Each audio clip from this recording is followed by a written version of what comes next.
In 1994, a German archaeologist named Klaus Schmidt arrived at a limestone hill in southeastern Turkey and changed the way the human species understood itself. He was not expecting to change anything. He was conducting a survey, following up on notes from a 1960s reconnaissance that had identified worked stone and flint tools at the site and had classified it, with the casual confidence of an earlier generation of scholarship, as a medieval cemetery of no particular importance.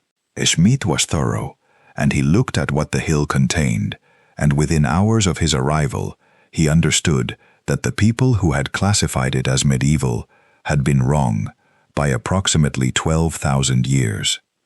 The flint tools were Neolithic.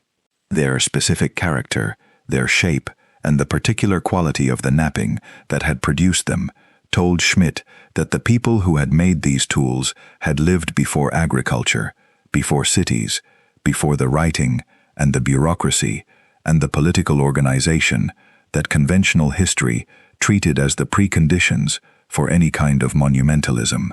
They had lived in the specific period that archaeologists called the pre-pottery Neolithic, the time before humans had learned to make fired ceramic containers, a time when the most sophisticated social organization available to our ancestors was the hunting band, the mobile group of perhaps 25 to 50 people who followed game and gathered plant food, and who, the textbook said, had neither the time nor the organizational capacity to build anything that would outlast them. And yet, under the hill, as excavation would slowly and painstakingly reveal over the following 2 decades, there were pillars, enormous limestone pillars, T-shaped, some of them standing 5.5 meters tall and weighing more than 20 tons, arranged in careful circles in enclosures that had been cut into the bedrock of the hilltop with a precision that required planning and sustained effort and the coordination of human labor on a scale that the hunter-gatherer model of that period simply did not predict. The pillars were not rough or crude. They were worked stone, shaped with skill and care, their surfaces carved with images of animals that showed the hand of artisans who had mastered the specific technical demands of relief, carving in hard limestone, foxes with raised tails, scorpions with their claws displayed, vultures with their wings spread, snakes writhing in loops that required the carver to understand how a serpent's body moves and to translate that understanding into stone, lions, boars, cranes, depicted in the specific posture of birds landing on water, deeks, aurochs, the massive wild cattle, whose descendants we know as domestic cattle, shone with the specific physical power of animals that humans of this period hunted but had not yet begun to domesticate. And above, and between, and around these animal carvings, symbols, abstract marks, H-shapes, and C-shapes, and other forms that have not been decoded in the 3 decades since Schmidt began his excavation, that resist interpretation with the specific opacity of a communication system whose context we have lost, whose key was buried with the people who made it 12,000 years ago. Klaus Schmidt looked at the hill and understood he was standing at the beginning of something, or at the discovery of a beginning that had been buried and forgotten for 10 millennia, and he spent the rest of his life excavating it. He died in 2014, 20 years after his arrival, before the work was complete, before more than a small fraction of the hill had been opened to light and air and the patient attention of archaeologists. He died knowing that what he had found was enormous, that the implications of it ran through the entire accepted narrative of human civilization like a crack in a wall, and that he would not live to see how deep the crack went. The hill sits on the edge of the Harran Plain in what is now the Şanlıurfa province of southeastern Turkey, a landscape of limestone plateaus and river valleys at the northern edge of the region that geographers call the Fertile Crescent. This is the part of the world that has been called, with reason, the cradle of civilization, though the phrase has always carried within it a certain Western assumption about what civilization means and when it begins. The Fertile Crescent, in its ancient form, was a great arc of territory running from the shores of the eastern Mediterranean around through Anatolia and Mesopotamia, a region where the specific combination of climate and geology and ecology had, by the end of the last ice age, produced conditions that were unusually favorable for human life. The area around Göbekli Tepe was, 12,000 years ago, a landscape in transition. The Younger Dryas, the final cold snap of the Ice Age, had ended approximately 11,700 years ago, its ending marked by a rapid warming that transformed the climate of the region within decades, shifting the vegetation zones, changing the rainfall patterns, altering the distribution of the plants and animals on which human populations depended. The people of the pre-pottery Neolithic, who built Göbekli Tepe, were living in the immediate aftermath of this transition, in a world that was becoming warmer and more productive, but that still required the mobile, opportunistic lifestyle of hunter-gatherers who moved with the seasons and the game. Or so the conventional account said. The conventional account placed these people in small, mobile bands, technically capable of making stone tools and producing art at the level of cave paintings, but not possessed of the social complexity that larger-scale organization required. They had language, certainly. They had fire and shelter and the complex knowledge systems of hunter-gatherers who needed to understand the ecology of their environment intimately in order to survive in it. But they did not, the conventional account said, have the surplus time or the surplus food or the coordinating institutions that building something like Göbekli Tepe would require. Those things came later, with agriculture, with the domestication of animals, with the settled communities and the specialized labor and the accumulating surplus that eventually produced the conditions for Mesopotamian civilization, for ancient Egypt, for the world the history books describe. Göbekli Tepe preceded all of that by thousands of years.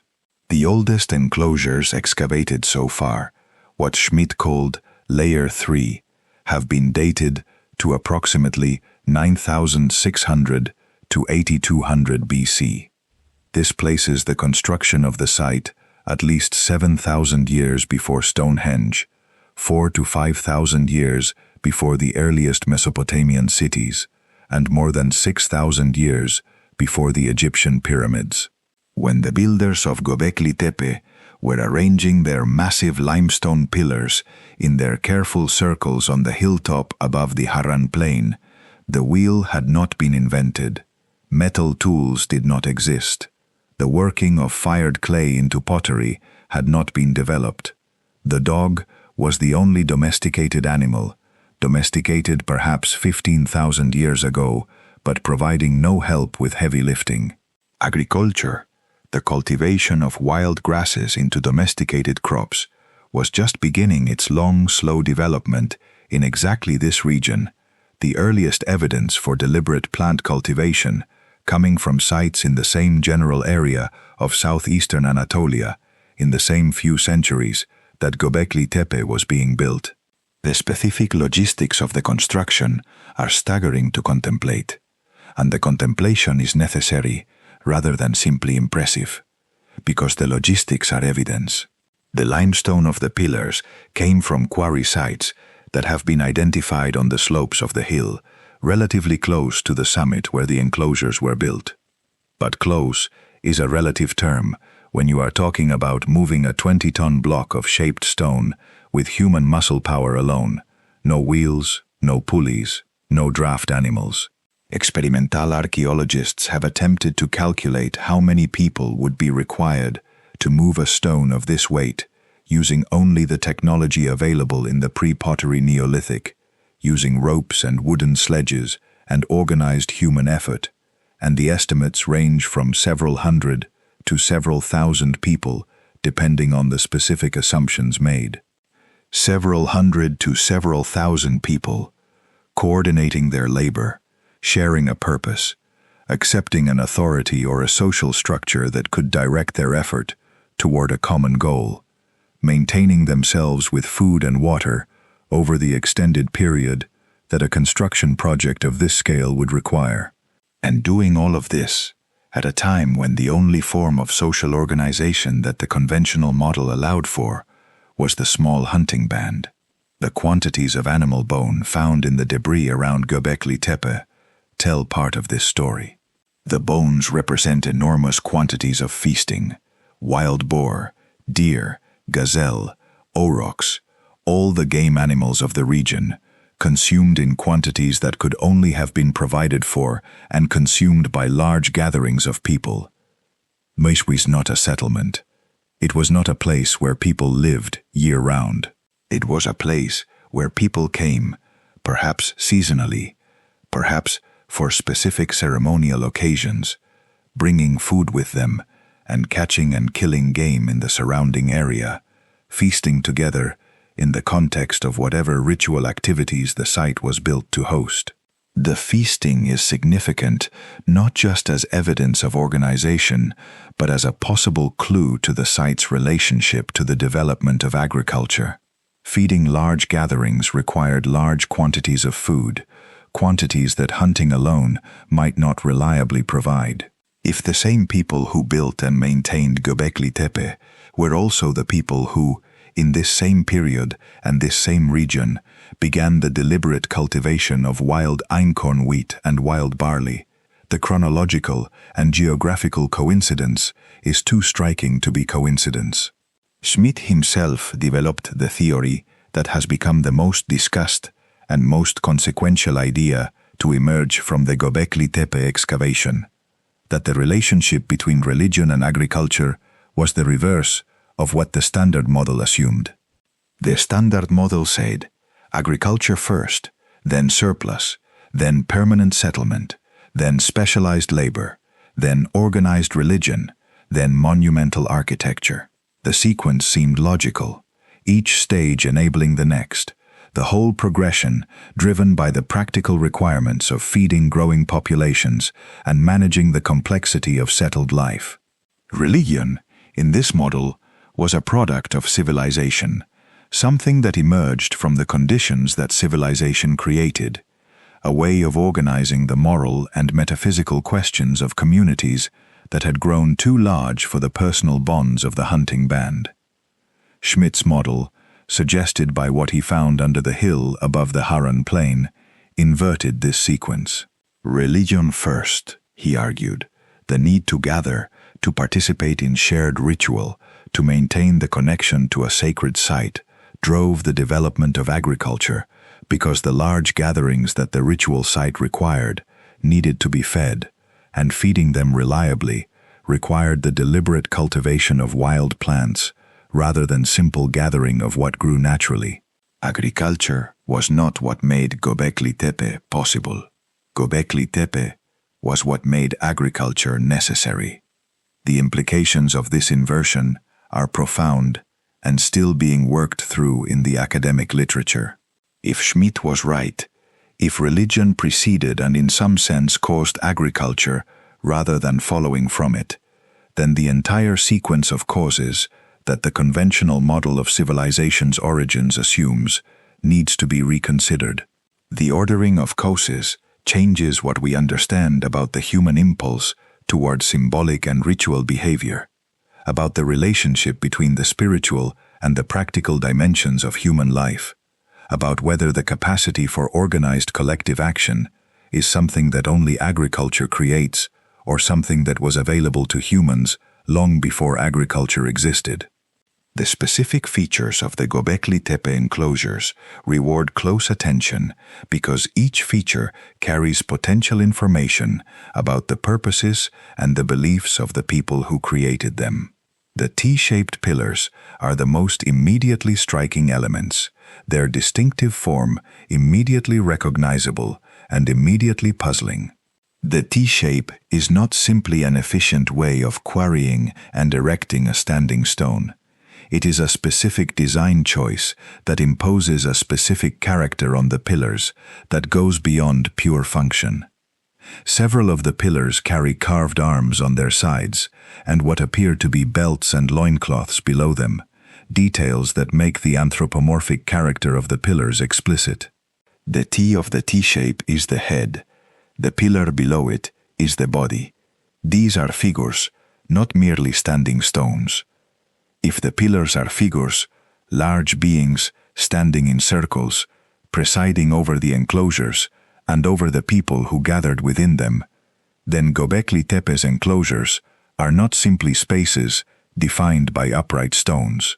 They are spaces defined by the presence of beings, by the specific kind of charged atmosphere that results from being surrounded by entities that have meaning, that represent something more than themselves.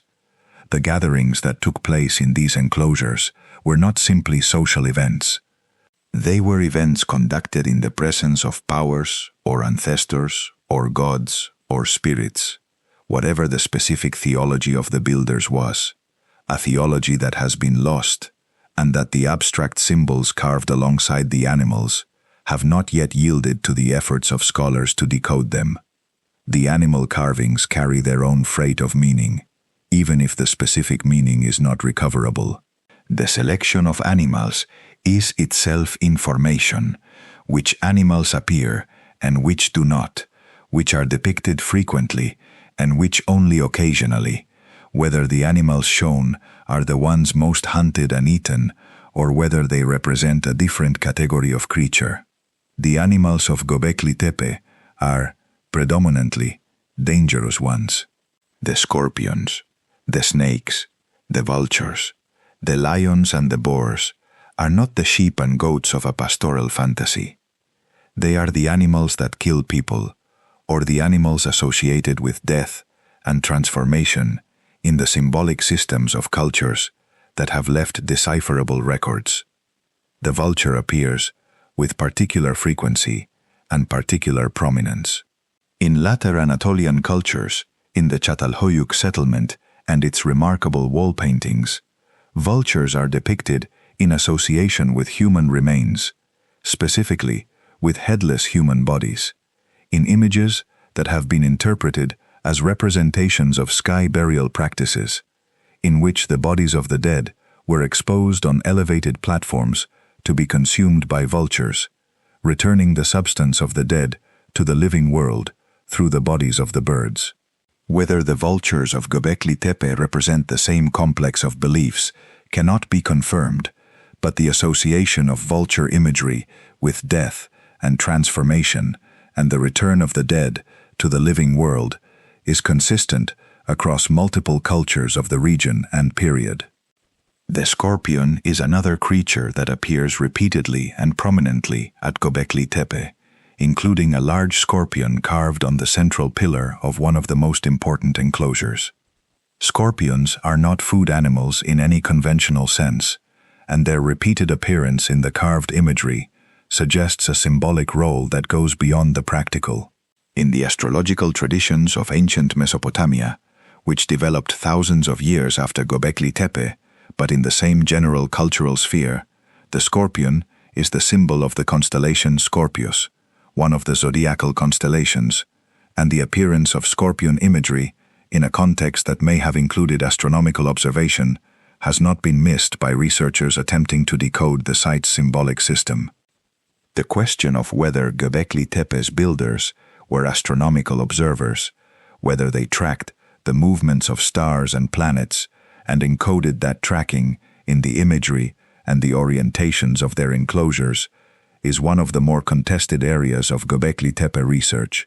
The orientations of the enclosures, relative to the cardinal directions and relative to the positions of specific stars at the time of construction, have been measured and analyzed by researchers who argue that the orientations were deliberate and meaningful.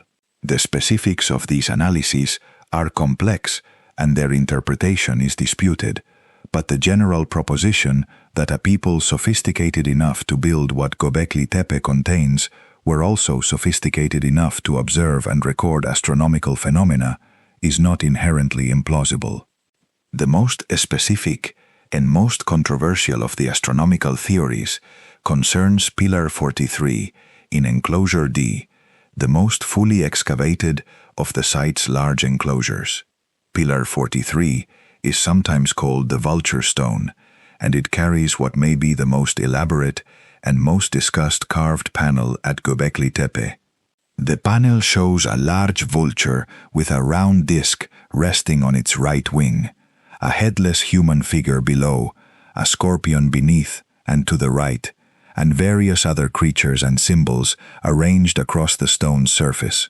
The arrangement is unusual enough and specific enough that it has attracted the attention of researchers who believe it encodes specific astronomical information rather than simply representing a scene from mythology or shamanic narrative. In 2017, Martin Sweatman and Dimitrios Tsikritsis, researchers at the University of Edinburgh, published a paper arguing that Pillar 43 depicts a specific configuration of the night sky, a star map encoded in the symbolic language of the carver. Their analysis proposed that the animal figures on the pillar correspond to constellations as they would have appeared in the sky at specific historical moments, and that one of those moments, the moment the panel most clearly depicts, corresponds to the sky as it appeared around 10,900 BC. The year 10,900 BC, or approximately 12,800 years before the present, is the date associated with a geologically documented event that has become one of the most discussed and most contested hypotheses in the study of the late Pleistocene, the Younger Dryas impact. The hypothesis, first formally proposed in 2007 by Richard Firestone and a large team of co-authors, proposes that a comet or asteroid fragmented and struck the Earth's atmosphere approximately 12,800 years ago, triggering the sudden climate cooling event known as the Younger Dryas, causing or contributing to the extinction of the megafauna of North America and devastating the human populations that were living in the affected regions at the time.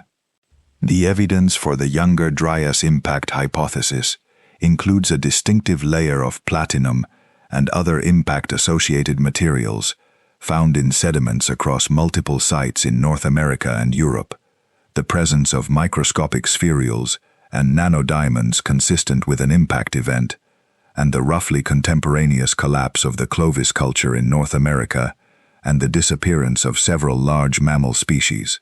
The hypothesis is controversial, with some researchers accepting its basic framework and others disputing specific aspects of the evidence.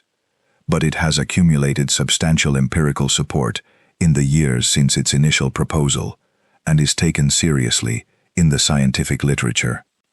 If Sweatman's interpretation of Pillar 43 is correct, then Göbekli Tepe is not merely a ritual site built by sophisticated hunter-gatherers during the transition to agriculture. It is a memorial, or possibly a monument of warning or commemoration, built by people who had survived, or whose ancestors had survived, one of the most catastrophic events in human prehistory, and who encoded the memory of that event in stone carvings designed to endure through geological time. The round disc on the vulture's wing would represent a comet. The headless human would represent the deaths that the impact caused. The site itself would be a response to cosmic catastrophe, a way of inscribing the memory of the disaster into the physical fabric of the landscape so that future generations would not forget what the sky had done.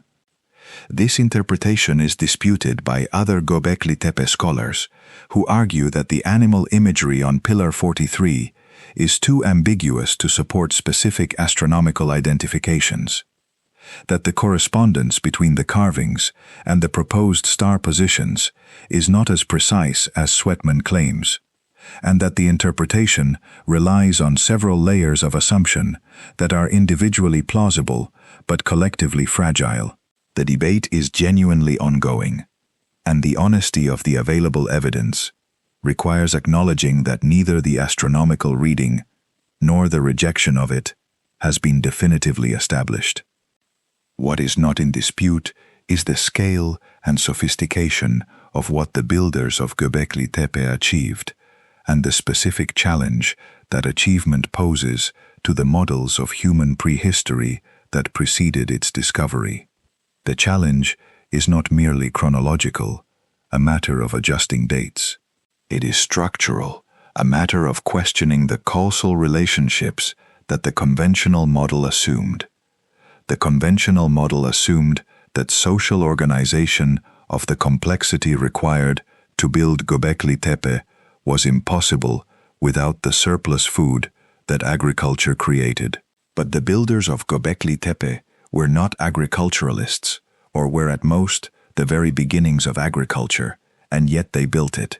This means either that the conventional model was wrong about the minimum social organization that hunter-gatherers were capable of, or that there were mechanisms other than agricultural surplus that could generate and sustain complex social organization, or both. Either conclusion changes the picture of the human past in ways that scholarship is still working through. One of the mechanisms that Göbekli Tepe itself suggests is belief. The shared participation in ritual, the collective investment in a sacred site, the experience of gathering with hundreds or thousands of other people to engage in ceremonies that affirmed a common cosmology and a common identity may be sufficient to generate and sustain the social organization necessary for large-scale building projects, without requiring the prior development of agriculture or settled life. Religion, or something that served the functions that religion serves in human societies, may be one of the original mechanisms by which human groups exceeded the scale of the hunting band, and Göbekli Tepe may be the oldest physical evidence of that mechanism operating at scale. Klaus Schmidt, who spent 20 years excavating this argument from the limestone of the Harran Plain, died on July 20, 2014, in Germany, of a cardiovascular failure while swimming. He was 60 years old. He had devoted 2 decades to the site, returning year after year through the dusty summers and the slow winters of southeastern Turkey, directing the careful process of removing the fill that had been placed over the enclosures 12,000 years ago, and revealing inch by inch the carvings and the structures beneath. He had watched his initial understanding of the site deepen and complicate with each season's excavation, had watched the simple question of what it was become more elaborate and more resistant to simple answers as the evidence accumulated. He had also developed, in the years of the excavation, a theory about the deliberate burial of the site that remains one of the most discussed and most puzzling aspects of Göbekli Tepe. Around 8000 BC, approximately 1,000 to 2,000 years after the oldest structures were built, the entire complex was buried. Not buried by natural erosion or the gradual accumulation of sediment, but buried deliberately, intentionally, with careful placement of the fill material, which included flint tools, animal bones, and other objects intermingled in the backfill, in ways that suggest the burial itself was a ritual act, rather than simply a practical one. The fill was clean and systematic. It preserved the pillars and the carvings in the specific way that careful packing preserves fragile objects, protecting them from the weathering that would otherwise have eroded them to indistinguishability over the following millennia. If the builders wanted to destroy the site, they would have demolished it. If they wanted to abandon it, they would have simply left. Instead, they filled it, carefully and completely, as if they were sealing something that mattered, putting something away that they wanted to remain undisturbed, interring the enclosures in the specific way that important things are buried when they are no longer needed or no longer accessible. Why? The question is one of the most important that Göbekli Tepe poses, and the honest answer is that it has not been answered. Schmidt had theories. The site may have been buried because the tradition it represented had ended. The specific community or belief system that had created and maintained it, having evolved into something different that no longer required the hilltop enclosures as its ritual focus. The burial may have been a specific ritual conclusion, the formal ending of the site's active life, marked with the appropriate ceremonies and the appropriate depositions of objects that would make the sealing complete. There may have been practical reasons connected to changes in the population of the region or in the political relationships between groups, changes that made the hilltop inaccessible or the ritual gatherings impossible. The timing of the burial is significant. 8000 BC is approximately the period when agriculture in the region was consolidating, when the experimental cultivation of wild plants was becoming more systematic, when the first settled agricultural villages were appearing in the landscape. The transition from the mobile hunter-gatherer world in which Göbekli Tepe was built to the settled agricultural world that followed it may have involved changes in social organization and belief that made the ritual functions of the hilltop site obsolete. A people who had become farmers, who lived in one place year-round, and whose relationship to the land had fundamentally changed, may not have needed the gathering place in the same way that their ancestors had needed it. Or the burial may mean something more specific than any of these general explanations suggest. The careful interment, the preservation implied by the quality of the fill, the sense of something being put away rather than abandoned, may reflect a specific intention that the site be found again, that what was buried be available to future people who knew what they were looking for. This possibility, that the builders of Göbekli Tepe buried their enclosures, intending them to be recovered, is one of the more haunting implications of the site's discovery, and it connects to the specific experience of Klaus Schmidt arriving at the hill in 1994 and finding, beneath 12,000 years of fill, something that was waiting. The animal bones in the fill deserve attention because they represent evidence about the nature of the activities that took place at the site before it was buried. Hundreds of thousands of animal bones have been recovered from the fill and from the surface of the enclosures, representing the remains of feasting on a scale that speaks to the gathering of large numbers of people over extended periods. The specific animals represented include wild boar, red deer, gazelle, and aurochs in quantities that go far beyond what a small group would consume, and the presence of skulls and other prominent body parts in particular locations suggests that the treatment of animal remains was not merely practical, but ritual, part of the ceremonies that gave the site its purpose. The feasting implied by the animal bones connects to a wider picture of Göbekli Tepe as a gathering place, a site that people visited from significant distances in the service of shared ritual and shared social bonding. The specific distance that people might have traveled to attend the gatherings is unknown, but the site's location on a prominent hilltop, visible for many miles in the clear air of the Harran Plain, would have made it a landmark for a wide area, a place that could be identified from a distance as a destination, a place that people would know to head for when the season for gathering came. The social bonds created and maintained by these gatherings would have been significant for the survival strategies of the hunting bands of the period. A group that attends the same ritual gathering season after season shares information about game movements, about plant resources, about the water sources and the weather patterns that determine where food can be found. A group that maintains these connections across the year has a network of relationships that can be called upon in times of scarcity, that allows for the redistribution of resources across a wide geographic area. The sacred site is also, functionally, a hub of information exchange and mutual insurance, and the social value of maintaining it would have been sufficient, even without purely religious motivation, to justify the enormous investment of labor that building it required. Göbekli Tepe is not, as subsequent research has established, an isolated phenomenon. It is part of a pattern.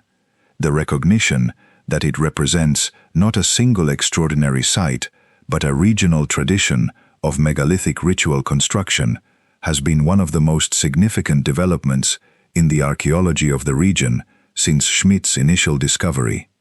Harran Tepe, located approximately 35 kilometers to the southeast of Göbekli Tepe, was noted in surveys conducted in the 1990s, but was not systematically excavated until 2019, when a Turkish team, led by Necmi Karul of Istanbul University, began uncovering what it contained. What it contained was remarkable, related to but distinct from Göbekli Tepe in specific ways that suggest a regional tradition of related but locally differentiated practice. The pillars at Harran Tepe are different from those at Göbekli Tepe. They are narrower and taller, some of them rising nearly 3 meters, and several of them are carved in ways that make their anthropomorphic character even more explicit than the pillars of Göbekli Tepe. At least one pillar at Harran Tepe has a carved face on it, a rendered human countenance that looks out from the limestone with the specific uncanniness of a face from 12,000 years ago. Other pillars have hands and arms and phalluses carved into them, details that make the figurative character of the stones unmistakable. The site also shows evidence of a different architectural tradition.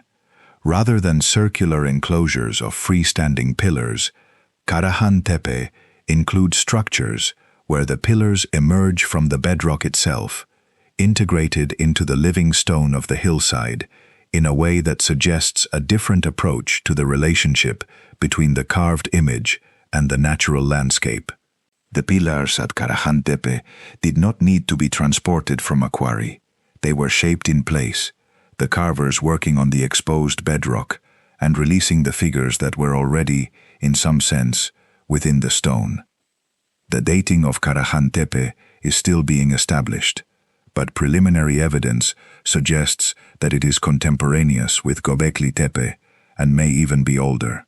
If it is older, if the tradition that produced Göbekli Tepe began further to the southeast and spread northward, then Göbekli Tepe itself is not the origin of the tradition, but a development within it, a particularly large and elaborate expression of something that was already being practiced in the region when its construction began. The implications of this possibility, like so many of the implications of Göbekli Tepe research, run deep into questions about the pace and character of human cultural evolution. A tradition of megalithic ritual construction that spans multiple sites, 35 kilometers apart, built by different but related communities over a period of centuries or millennia, is not the product of a moment of inspired individual creation. It is the product of a culture, of a community of practice that transmitted skills and beliefs and the specific know-how of cutting and moving and erecting large stones across generations and across geographic distance. The Taş Tepeler project, the Turkish language name for the Stone Hills initiative launched by the Turkish Ministry of Culture and Tourism and various academic institutions to survey and excavate the megalithic sites of the region, has identified more than a dozen sites in the same general area of southeastern Anatolia that show evidence of the same general tradition. Some of these sites have been partially excavated. Others have been located by geophysical survey, but not yet opened. Each one adds to the picture of a regional phenomenon that was far more extensive than the discovery of Göbekli Tepe alone suggested. The theoretical significance of this regional network is that it transforms the question from how a single extraordinary site came to be into how a culture capable of creating multiple extraordinary sites came to be. The resources of effort and organization required to build and maintain a network of ritual centers are even more substantial than those required to build a single site. And the social structures that sustained such a network across the generations of the pre-pottery Neolithic were more complex than the hunter-gatherer model predicted. Klaus Schmidt spent his life in dialogue with those structures, trying to understand them through the slow accumulation of what the soil yielded to his excavations.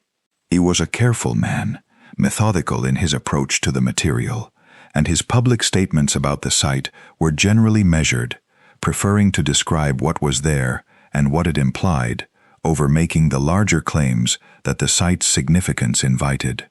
He was aware that Göbekli Tepe was too important to be captured by a single interpretation, too rich and too complex to be reduced to a single explanatory framework. He was also aware, increasingly, in the later years of the excavation, of how much remained undone. The geophysical surveys that had been conducted over the hilltop, using ground-penetrating radar and magnetometry to see beneath the surface without excavating, had revealed the outlines of structures that extended far beyond the areas that had been opened. The estimates based on these surveys suggested that the hill contained approximately 20 enclosures, of which only a handful had been partially or fully excavated by the time of Schmidt's death in 2014. 20 enclosures.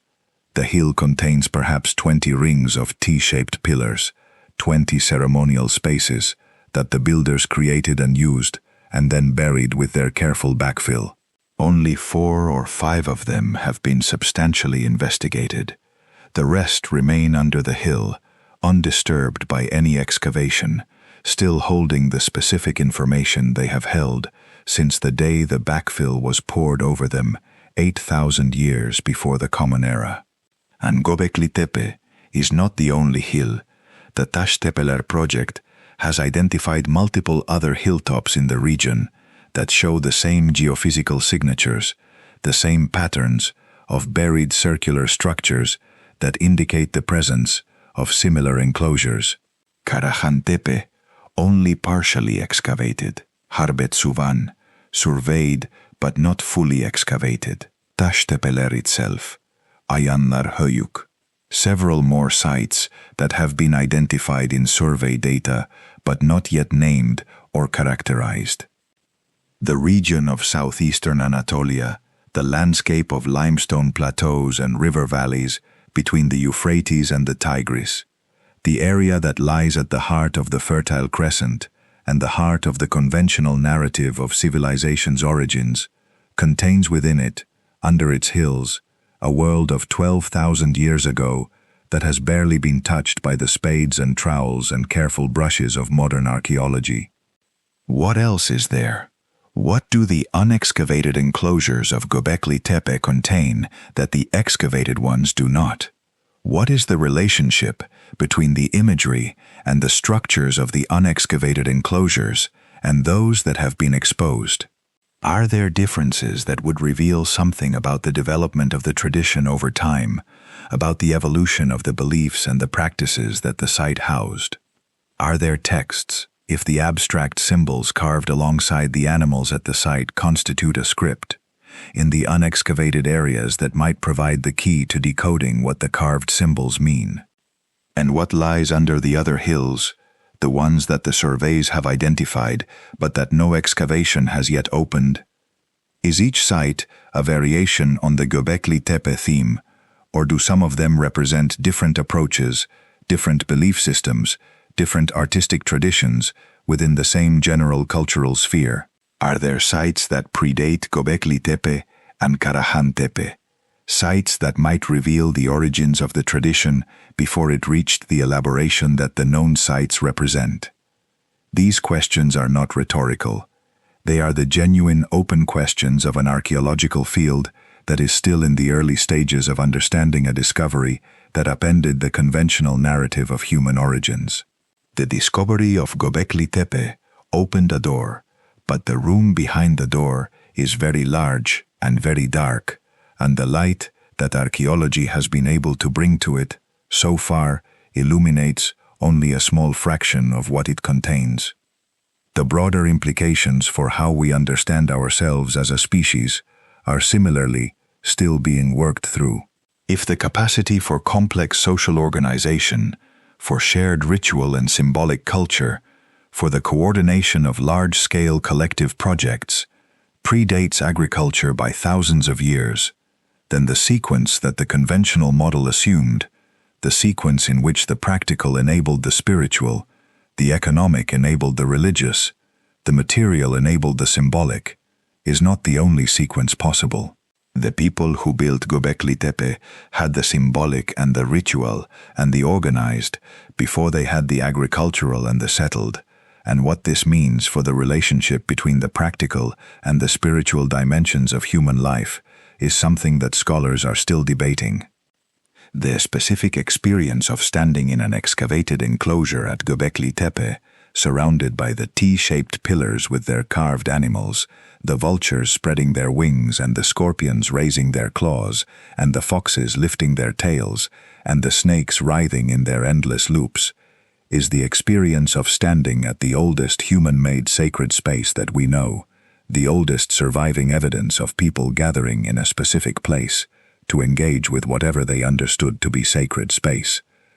The experience is one of temporal vertigo, of the specific disorientation that comes from being in the presence of something that is simultaneously ancient beyond comprehension and instantly recognizable as human, as the product of minds and hands that shared enough with our minds and hands to produce something we can respond to aesthetically and emotionally, even without understanding it intellectually. The people who gathered in these enclosures 12,000 years ago were us, in every biologically meaningful sense. They had the same cognitive architecture, the same emotional range, the same capacity for symbolic thought and social bonding and the construction of meaning. They looked up at the same stars, and they ate the same foods, and they died the same deaths, and they buried their dead with the same mixture of grief and practical necessity, and the reaching towards something beyond the immediate facts of existence that characterizes our own relationship to mortality. They looked at the vulture carrying the sun on its wing, and they understood something that we do not yet understand, and they carved it into limestone 12,000 years ago because they wanted it to last. It lasted. Klaus Schmidt came along and found it in 1994 and spent his life excavating it and died in 2014 before he could finish. The work continues, year by year, trowel by trowel, in the dust of the Harran Plain, and the hill gives up its contents slowly, with the specific patience of something that has been waiting for a very long time and is in no hurry to be fully known. 5% of the site has been excavated. Perhaps 20 enclosures lie under the hill. Dozens of related sites await the archaeology that would reveal what they contain. The full picture of what happened on the limestone plateau of southeastern Anatolia 12,000 years ago, the full account of how a people without agriculture or metal or writing built the oldest temples in the world and then deliberately buried them and then vanished from the historical record, is still waiting to be assembled from what the hills contain. The hills are patient, the archaeology is ongoing, the questions are very large, and the answers are still mostly buried. And under the soil of the Harran Plain, 12,000 years of silence, the pillars stand and wait, and the carved animals have been waiting all this time to be asked what they mean. The specific intellectual history of Göbekli Tepe, the way the site has been absorbed into scholarly and popular understanding in the 3 decades since Schmidt's 1994 recognition, is itself instructive about how archaeological discoveries work and how they fail to work. how the implications of genuinely disruptive evidence filter through the systems of scholarship and public understanding with a slowness that is partly the product of academic caution and partly the product of the specific difficulty of revising ideas that are deeply embedded in established frameworks. Schmidt's initial papers, published in the German archaeological literature of the late 1990s, attracted specialist attention and generated the careful scholarly debate that significant new findings always generate. The questions that the site raised about the organization of pre-agricultural societies and about the origins of ritual practice were not new questions in anthropology and archaeology, and scholars who worked in these areas had the conceptual vocabulary to engage with what Schmidt was finding. The initial reception was serious and engaged, the archaeological community recognizing the significance of the discovery while also applying the appropriate skepticism about specific claims and specific interpretations. The broader public became aware of Göbekli Tepe more gradually, through a process that accelerated in the 2000s as the site became more extensively excavated and as the implications of what it contained became clearer. National Geographic published a major story on the site in 2011 that brought it to a global audience for the first time at scale, and the response was significant. The specific combination of antiquity and mystery and the implied challenge to received wisdom, producing exactly the kind of engagement that the public brings to genuinely surprising scientific findings.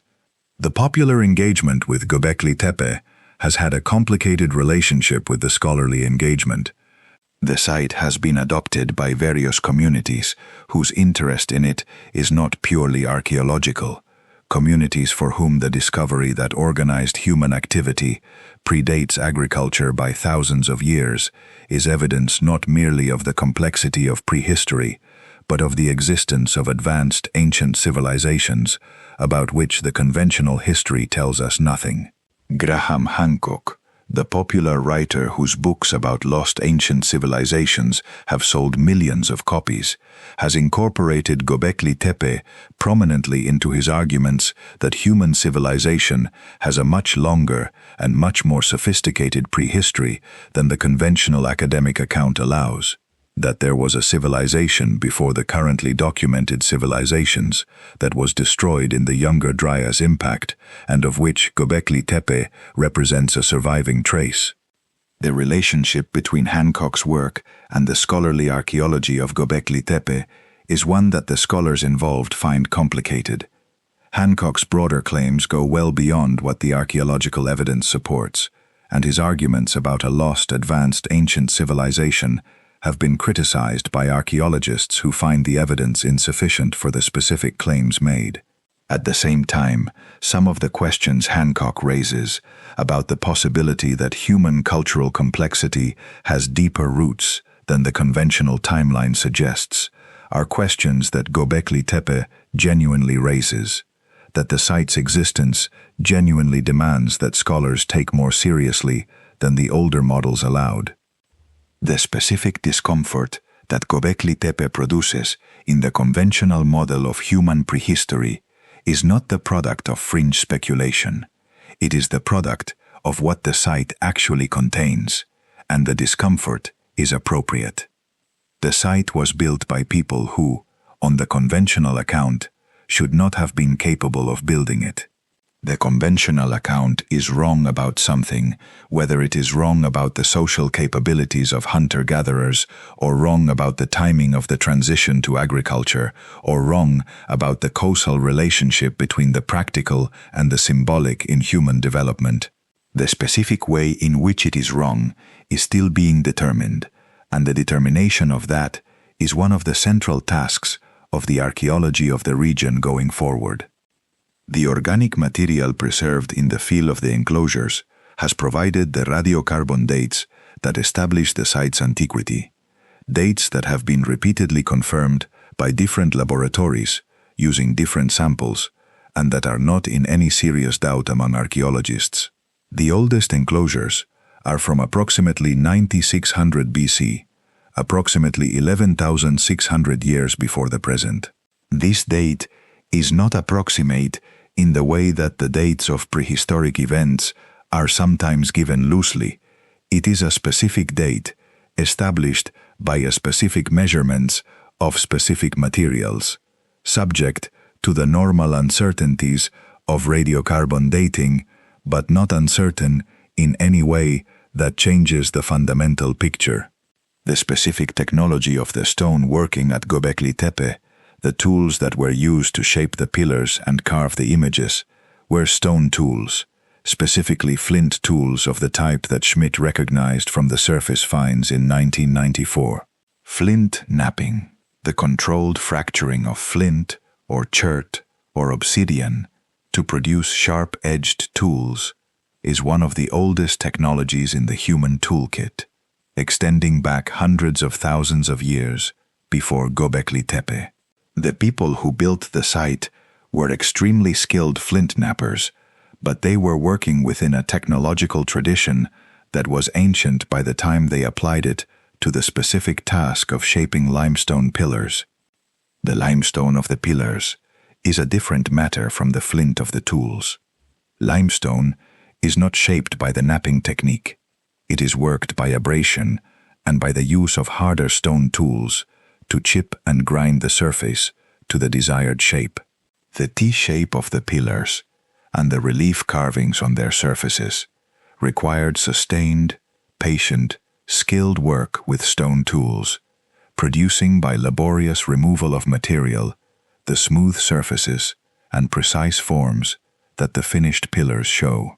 The time required to produce a single pillar in this way would have been considerable, and the total labor investment in the known enclosures of Göbekli Tepe, calculated as person-hours of stoneworking, is a number that reinforces the impression of a sustained and organized effort over an extended period. The specific social organization required to produce and sustain this effort is the central puzzle that Göbekli Tepe poses to the conventional model. The conventional model had a specific mechanism for generating the surplus time and surplus food that complex construction projects required: agriculture. Before agriculture, the argument went, hunting and gathering consumed the full productive effort of human communities, leaving no surplus for anything beyond immediate survival. Agriculture, by producing more food per unit of land and per unit of labor than hunting and gathering, created the surplus that could be redirected to specialized activities, including craft production, religious ritual, and building. The flaw in this argument, which Göbekli Tepe exposes, is that it understates productivity of hunter-gatherer economies in favorable environments. The region of southeastern Anatolia in the pre-pottery Neolithic was not a marginal environment where survival required the full effort of the entire community. It was a productive landscape with abundant game, extensive wild plant resources, including the wild ancestors of the wheat and barley that would later be domesticated, and the specific ecological richness of a region at the edge of the Fertile Crescent. Hunter-gatherer communities in productive environments routinely have more time than they need for immediate subsistence, and the question of what they do with that time is answered differently by different communities in different places. The builders of Göbekli Tepe directed their surplus time and their surplus energy toward building and toward the activities of gathering and ritual that building served. Whether this was the expression of religious conviction, of political power, of social status seeking, of the specific kind of collective meaning-making that monument building provides in many human cultures, or some combination of all of these, the direction of surplus effort toward building, rather than toward other uses of leisure time, is a choice that communities make within cultural frameworks that valorize specific activities over others. The cultural framework that valorized the building of Göbekli Tepe was a framework that the builders did not transmit to us in any directly readable form. The symbols on the pillars remain undecoded. The oral traditions that would have explained the meaning of the enclosures and the rituals conducted in them have been lost for 12 millennia. What we have is the stone, and what the stone shows is sophisticated symbolic thought in the specific form of animal imagery that meant something specific to the people who made it, and abstract symbols whose grammar and vocabulary we have not yet determined. The animal imagery repays sustained attention because it is the only window we have into the specific content of the symbolic world that Göbekli Tepe expressed. The choice of which animals to depict and how to depict them is not arbitrary. In the symbolic systems of cultures that have left decipherable records, animals function as emblems of specific qualities or powers, as clan or group markers, as astrological symbols, as the forms taken by spiritual beings in the cosmological frameworks of shamanic cultures. The specific animals that dominate the imagery at Göbekli Tepe, the ones that appear most frequently and most prominently, would have been chosen for specific reasons that we cannot directly recover but can approach through comparison with what we know of the symbolic systems of related cultures. The vulture's dominance in the imagery is striking because vultures are conspicuous and unusual in the symbolic systems of most cultures. They are carrion birds, creatures that live on death, that transform the material of the dead body into living tissue through the process of consumption. In cultures that practice sky burial, the vulture is literally the agent of the transformation of the dead, the creature that returns the substance of the deceased to the living world. The treatment of the dead is one of the most fundamental expressions of a culture's cosmological framework, and the prominence of the vulture in Göbekli Tepe's imagery suggests that the people who gathered there had developed a specific and elaborate understanding of death and what followed it, an understanding that the vulture in some way represented or mediated. The snakes are similarly significant in the symbolic traditions of many cultures, functioning as emblems of cyclical renewal through the shedding of skin, as symbols of the underworld and the earth's interior, as ambivalent creatures whose poison and whose sinuous grace make them objects of fear and fascination simultaneously. The snakes at Göbekli Tepe appear in poses that suggest specific meaning, descending from above, coiling around specific elements of the carved scene, confronting or accompanying the other animals in ways that imply a narrative or a cosmological relationship rather than simply a zoological observation. The foxes, which appear more frequently than any other individual animal in the Layer 3 enclosures, are creatures with specific qualities that would have been immediately obvious to hunter-gatherers of the period. Cunning, social animals capable of sophisticated behavior, predators who hunt in ways that suggest intelligence and planning. In later Near Eastern mythological traditions, foxes are associated with specific deities and with specific qualities of mind. Whether the foxes of Göbekli Tepe carry similar associations, or whether the resonance of later mythological traditions with the images at the older site is genuine continuity or coincidence, is a question that comparative mythology and anthropology continue to address without definitive conclusion. The aurochs, the massive wild cattle whose domesticated descendants are the cattle of the world today, appear at Göbekli Tepe as they appear in other artistic traditions of the period and region, with the specific power and bulk of animals that represented the greatest prey of human hunters, the most dangerous and the most rewarding of the large game that the landscape provided. The wild cattle of the pre-pottery Neolithic were significantly larger and more dangerous than any modern domestic cattle, and their occasional appearance in the carved imagery of Göbekli Tepe may reflect their specific status as the most challenging prey, the animal whose hunting required the greatest skill and courage, and whose killing represented the greatest achievement. Taken together, the animal imagery at Göbekli Tepe presents a symbolic world organized around specific animals chosen for their specific qualities: the carrion processing vulture, the venomous snake, the clever fox, the powerful aurochs, the dangerous scorpion. This is not a pastoral image of an abundant and benign natural world. It is an image organized around danger and power and death and transformation, around the specific aspects of the natural world that pose the greatest threat and demand the greatest response. The enclosures that house these images were not, on this reading, places of simple celebration or social gathering.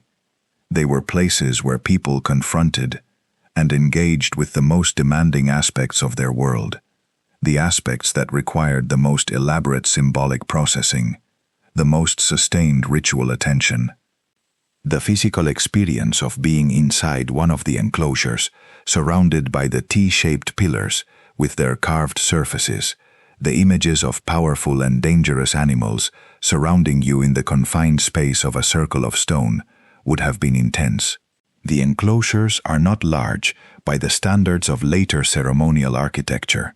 The largest, enclosure D, at Göbekli Tepe, is approximately 30 meters in diameter, a space large enough for several dozen people, but not for the hundreds or thousands who would have been necessary to build it.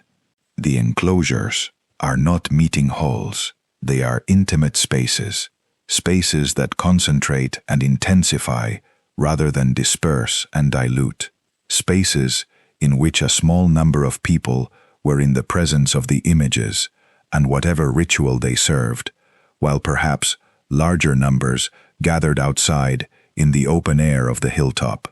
The site's hilltop location, visible for many miles across the Harran Plain, would have given it a specific quality of elevation and prominence that served the functions of sacred architecture across many cultures.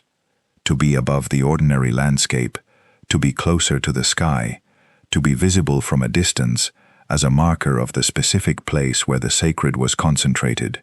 The approach to the hilltop, from whatever direction people came, would have been a journey of increasing intention, the destination becoming visible from far away, the act of approaching becoming itself a kind of pilgrimage, the physical movement through the landscape amplifying the psychological preparation for whatever the ceremonies at the site involved. Klaus Schmidt imagined those ceremonies in the way that an archaeologist who spends 20 years at a site inevitably imagines what the site was like when it was alive. He was careful in his public statements about his imaginings, presenting them as informed speculation rather than as conclusions of the excavation, but the imaginings informed his understanding of the site and shaped the questions he brought to each new season of excavation. He knew the site would outlast him, knew that the work he was doing was the beginning of something much larger than his career, knew that the hill would yield its secrets slowly over decades or centuries of archaeology, not in any single excavator's lifetime. He was right about that, and he was right about the significance of what he had found. The significance is difficult to overstate and difficult to fully grasp, which is part of why it has taken 3 decades for the implications of Göbekli Tepe to penetrate fully into the mainstream understanding of human prehistory.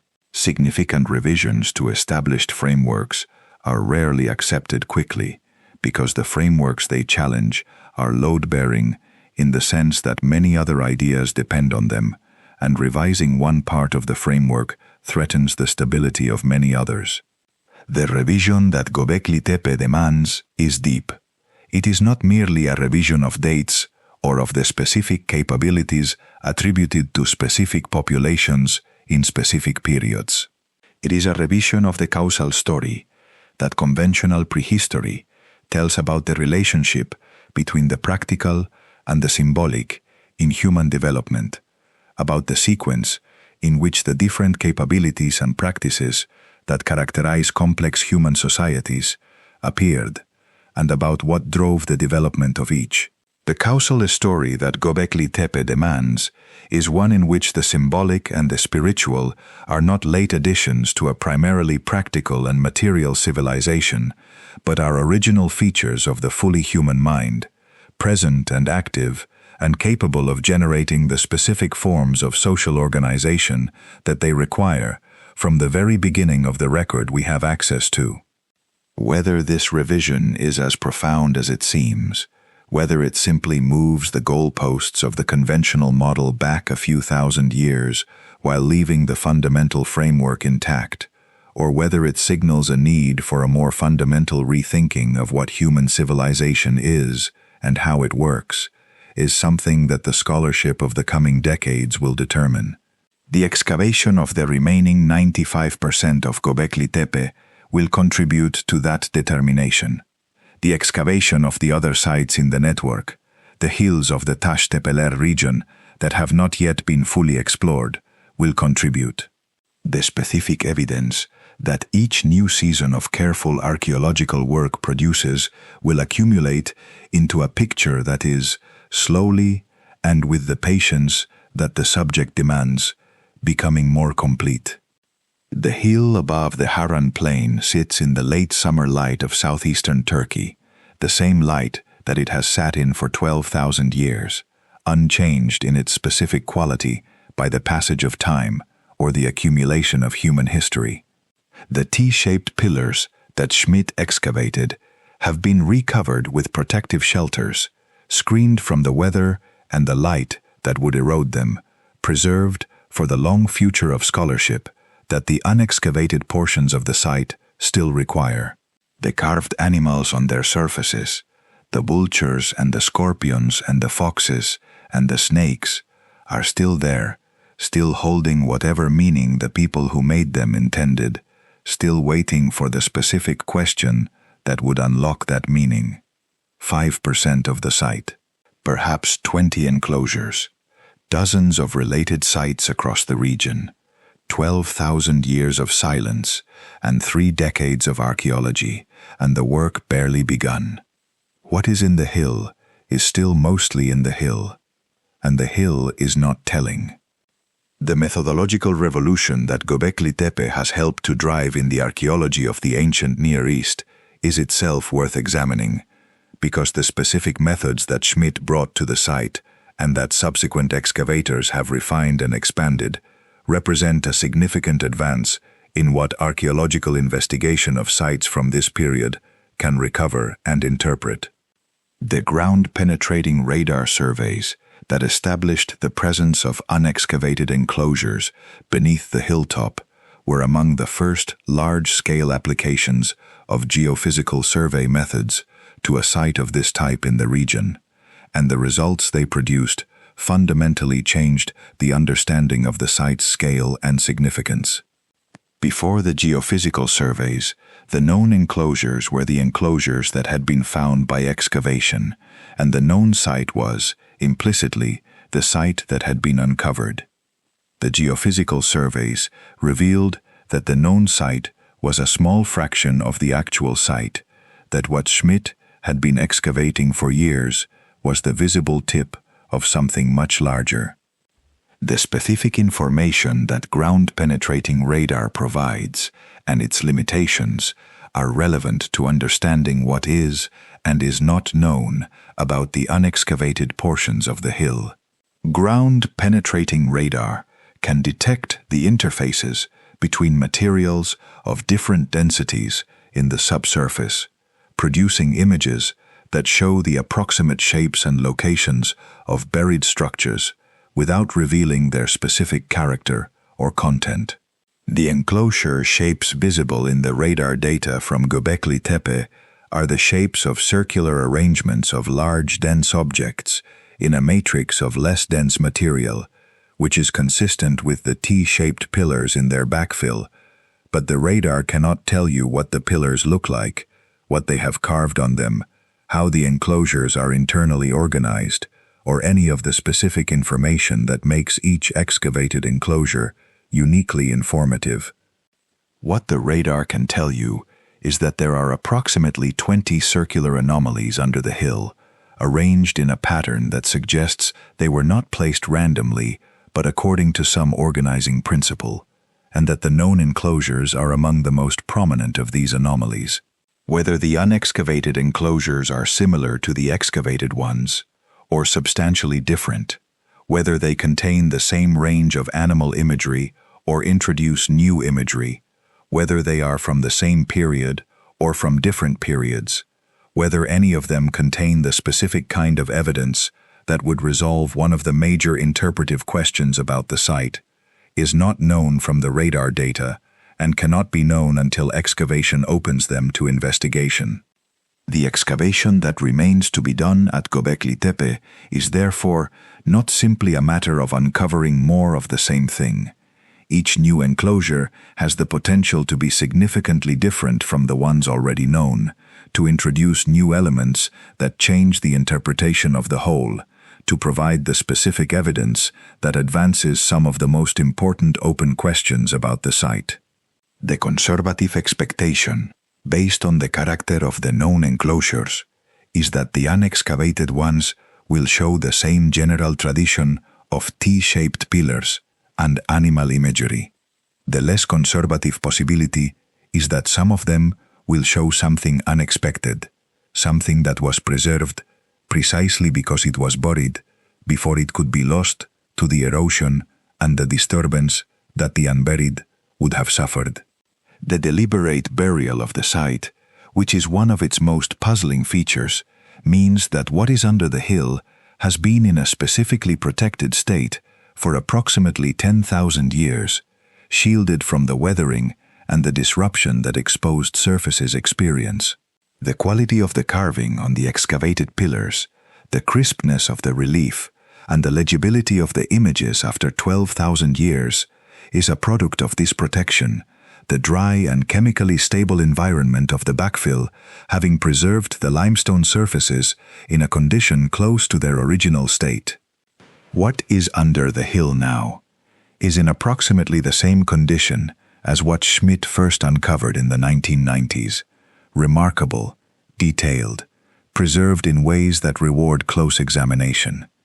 The preservation also extends to the organic materials in the fill, the animal bones and the botanical remains, and the other biological material that archaeologists use to reconstruct the diet and the ecology and the specific activities of past peoples. The bones from Göbekli Tepe have provided not only the evidence of large-scale feasting that supports the gathering place interpretation, but also specific information about the species that were being consumed and in what quantities, information that contributes to the understanding of the ecological context in which the site was built and used. The plant remains, more fragmentary and more difficult to recover, have contributed to the ongoing discussion of the relationship between the site's use and the development of agriculture in the region. The chemistry of the soil at the site has also been analyzed for specific compounds that can indicate the nature of past activities in specific areas. Phosphate concentrations, for example, can indicate where organic materials have decomposed over long periods, marking areas of sustained human activity that might not be obvious from the distribution of visible artifacts. Fatty acid analyses of residues in ceramic containers, where ceramic containers exist, can identify what the containers once held. These chemical approaches to the archaeological record are extensions of the basic principle of archaeology, which is that the past leaves traces in the present, and that the specific knowledge of where and how to look for those traces can recover information that would otherwise be inaccessible.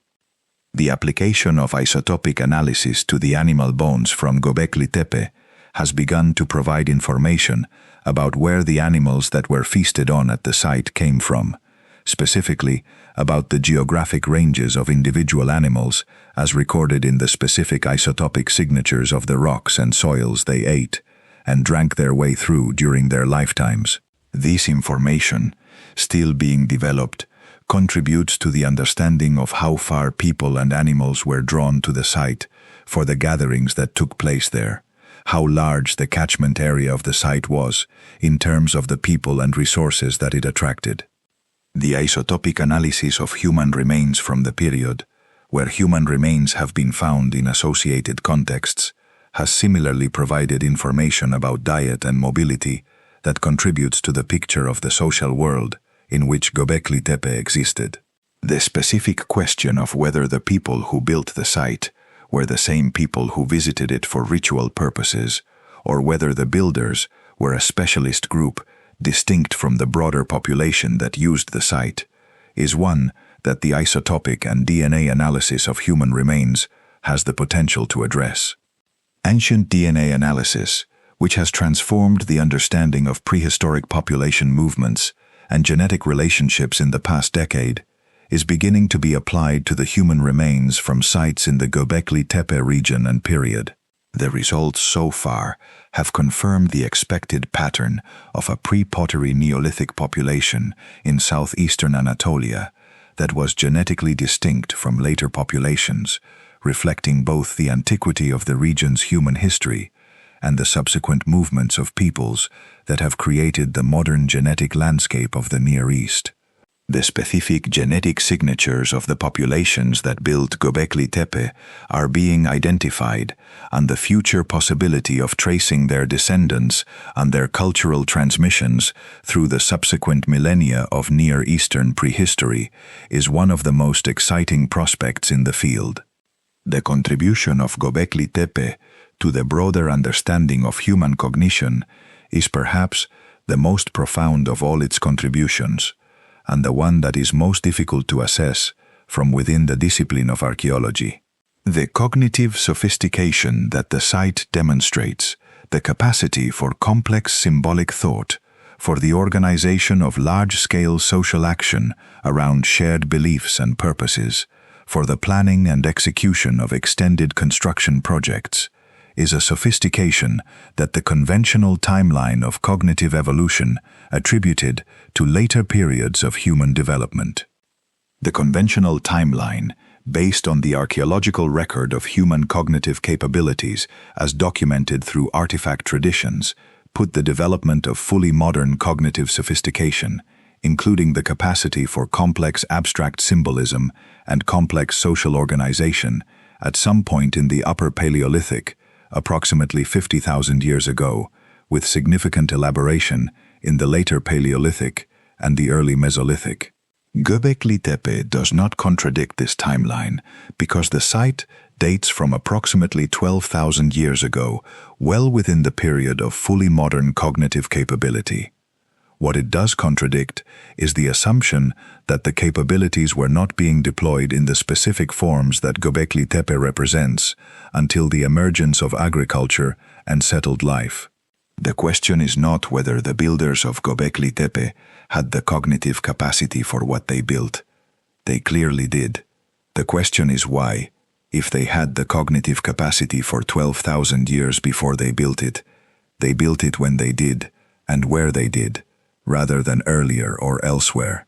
The answer to this question is probably connected to the specific ecological and climatic conditions of the period and region, to the end of the Younger Dryas and the specific productivity of the southeastern Anatolian landscape in the early Holocene, to the specific density of human population in the region that made large gatherings possible, and possibly to a specific historical events or developments in the social world of the period that Göbekli Tepe represents.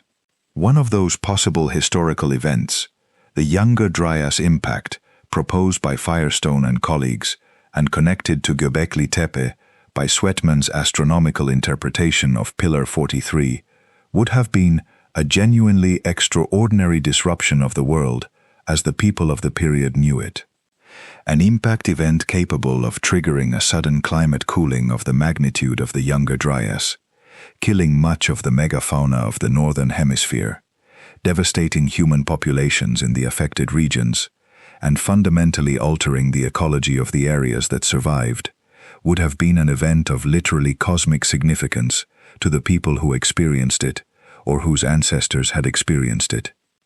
The need to commemorate such an event, to encode it in forms that would last and that would be transmitted to future generations, To process the theological and cosmological disruptions that an event of this magnitude would create would have been one of the most powerful motivations available to human communities for exactly the kind of sustained, organized, symbolic effort that Göbekli Tepe represents.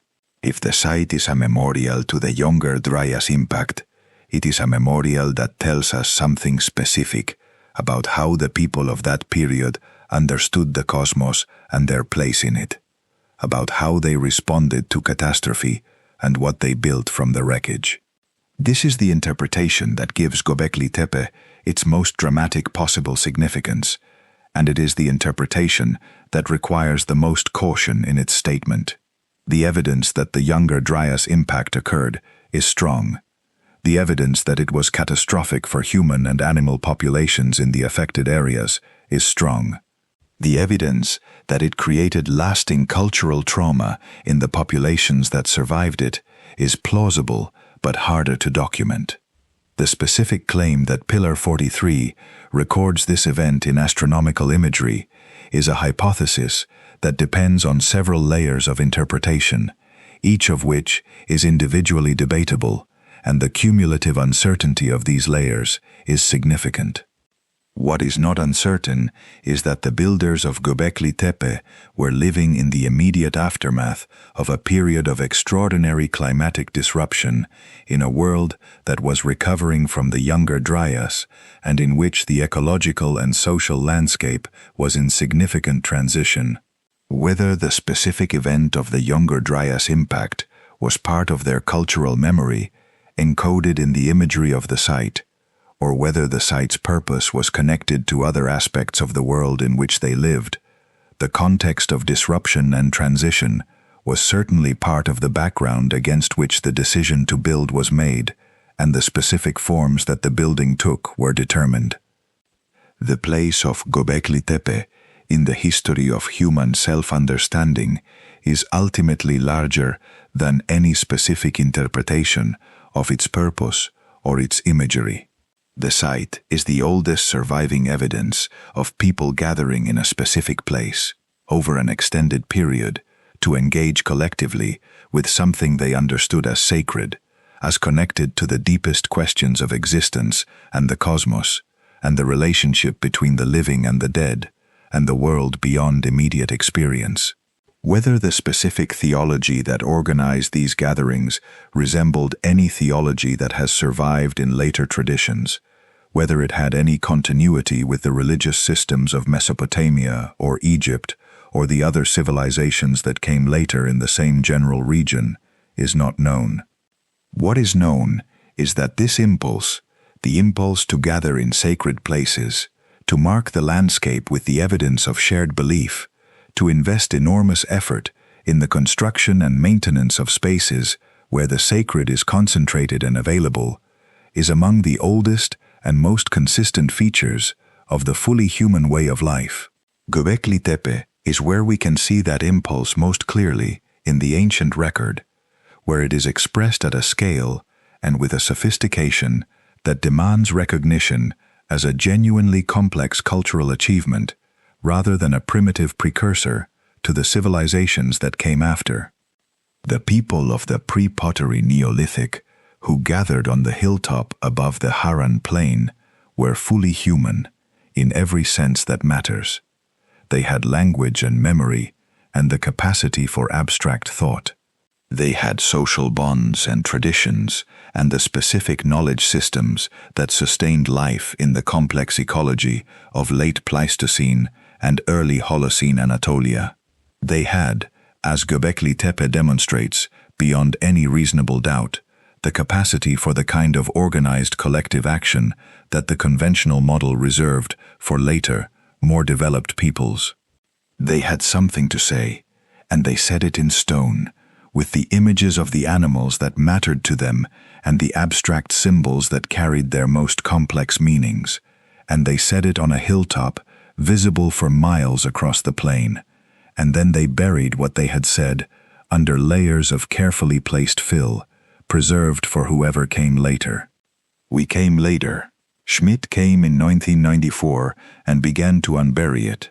The work continues.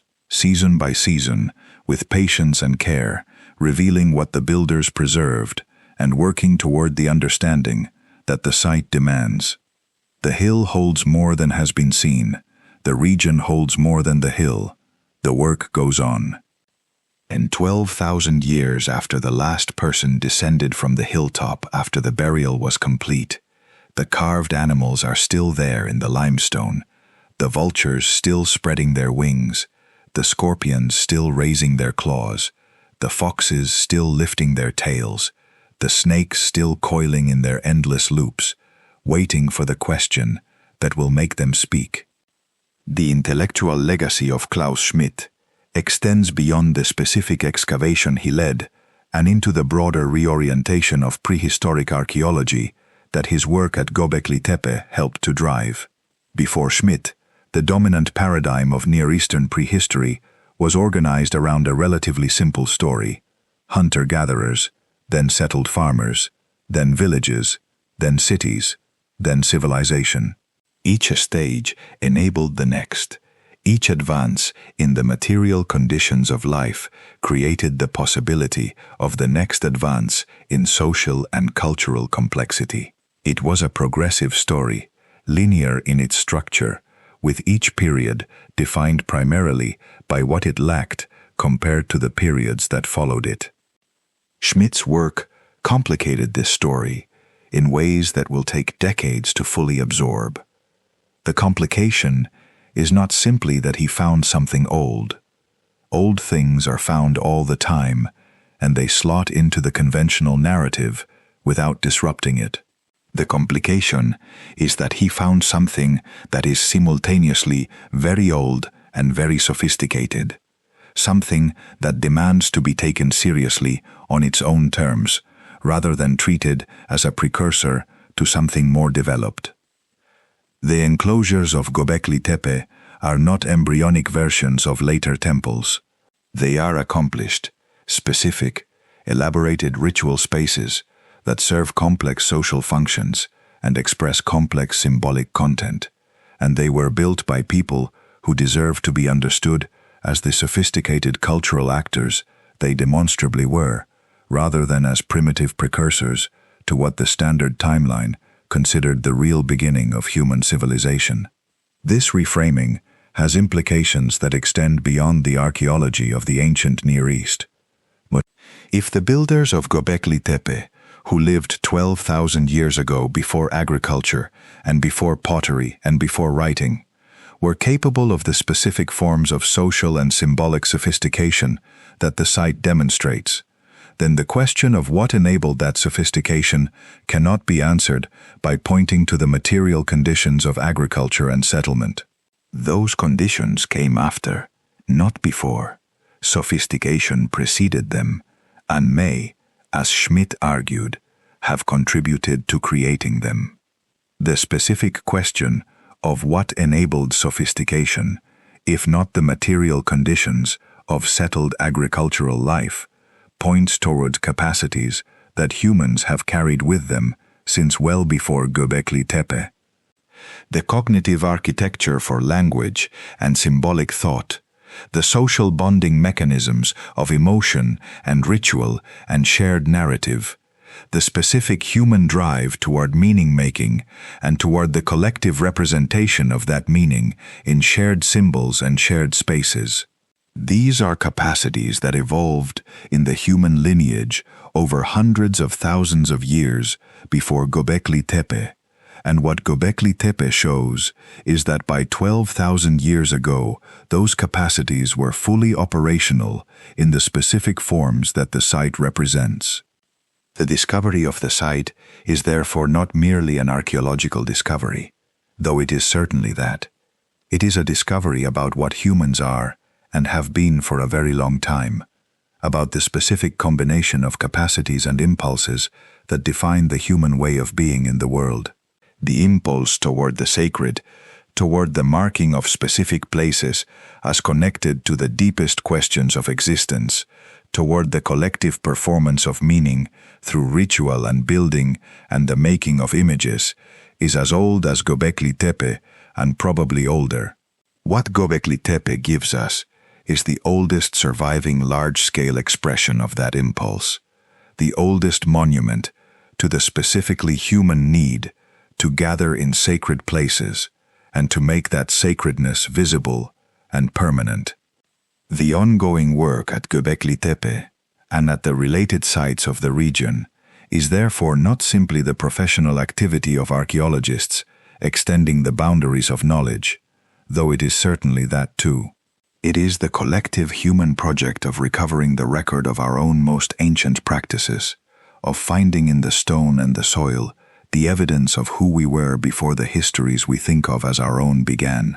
The record is incomplete, and it will probably always be incomplete, because more has been lost than can ever be recovered, because the specific people who built these sites and the specific beliefs they held and the specific ceremonies they performed are gone in ways that no amount of archaeological skill can fully reverse.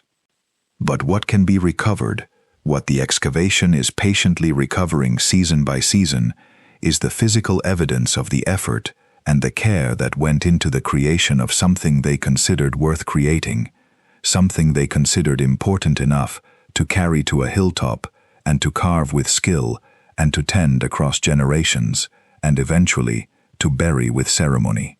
The effort was real, the care was real, the importance to the people who made it was real, and the recovery of that reality, the patient scientific work of bringing the physical evidence back to human knowledge and building from it the best possible understanding of what it represents, is one of the worthier things that the human species currently undertakes. The hill is patient. The carved animals are patient. The 10,000 years of silence that preceded Schmidt's arrival in 1994 is as nothing to the geological timescales on which the limestone of the pillars was formed, and the 70 or 100 years that may elapse before the full site is excavated is similarly nothing to the stones. What matters is that the work is being done, that the questions are being asked, that the evidence is being gathered with the care that its significance demands. 5% of the site, perhaps 20 enclosures, dozens of related hills, the most significant archaeological discovery of the 20th century, and the work is barely begun. Klaus Schmidt knew this.